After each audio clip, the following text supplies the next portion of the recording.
নমস্কার বন্ধুরা, আমি সুপ্রিয়া সূত্রধর। আমার এই চ্যানেলটিতে আপনাদের অনেক অনেক স্বাগত জানাই।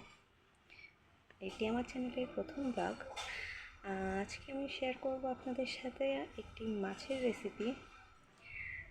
তো চলুন আর দেরি করব না, কেননা বেলা অনেকটাই হয়ে গেছে। তো চলুন তাড়াতাড়ি রেসিপিটা শেয়ার করা যাক। আমি কড়াইটা বসিয়ে দিয়েছি, এবার দিয়ে দিচ্ছি তেল।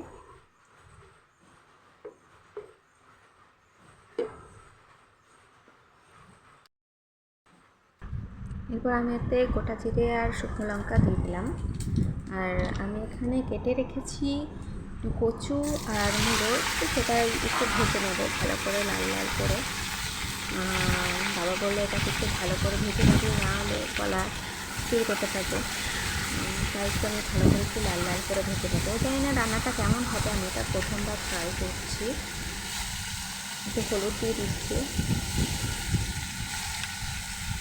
এটা আবার লাল লাল করে ভেজে নেবো। আর হ্যাঁ, আজকে আমি বাবা এনেছে ট্যাংরা মাছ, তো সেটাকে একটু কচু মুড়ো দিয়ে ঝোল করবো। দেখুন অনেকটাই ভেজে নিয়েছি, ভাবছি আরেকটু ভেজে নেবো। বাবা বললো আরেকটু ভাজ, তো ভালো লাগবে খেতে। তো সেটাই ভেজে নিচ্ছি আরেকটু ভালো করে। দেখো এরকমভাবে ভেজে নিলাম। এরপর আমি মশলা নিয়েছি জিরে আর লঙ্কা বাটা, আর কিছুই দিইনি এক্সট্রা কোনো কিছু। আর একটু হলুদ দেবো। জানি না কেমন হবে, প্রথমবার চেষ্টা করছি এইভাবে কচু দিয়ে ট্যাংরা মাছের ঝোল। এর আগে কখনো করিনি। ভাবলাম এমনি ঝোলে দেওয়ার থেকে আমার মনে হলো মশলার সাথে মাছটা একটু কষিয়ে নিলে খেতে ভালো লাগবে, তাই আমি মশলার মধ্যে মাছটা দিয়েও একটু কষিয়ে নেব। আপনারা জানাবেন কেমন হয়েছে রান্নাটা।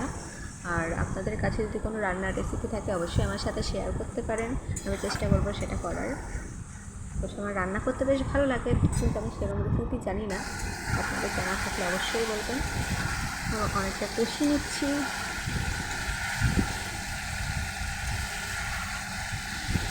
না বললে আরেকটু কষা, যতক্ষণ পর্যন্ত তেলটা না বেরিয়ে আসছে। তেল বেরিয়ে এসছে, এবার আমি ঝোলের জন্য জলটা দিয়ে দেবো। বাবাকে আমি দেখলাম যে একটু জল দেওয়া যায়, বাবা বললো হ্যাঁ এটা দিয়ে দাও। আমি জলটা দিয়ে দিচ্ছি।